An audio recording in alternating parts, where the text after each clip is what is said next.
This is a bushingfix.com installation video for the JE1 kit. For this cable, it has a two-piece bushing, has a rubber surround piece with a plastic inside piece which tends to break. You'll want to get both pieces out when you remove the old bushing. Take the new bushing and use your thumb and press it in from the top.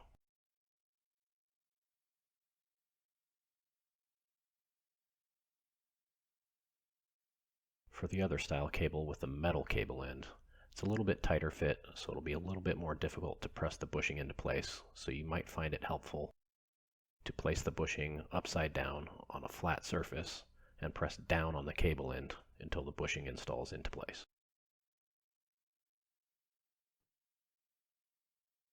Use a small amount of the included grease on the transmission lever ball.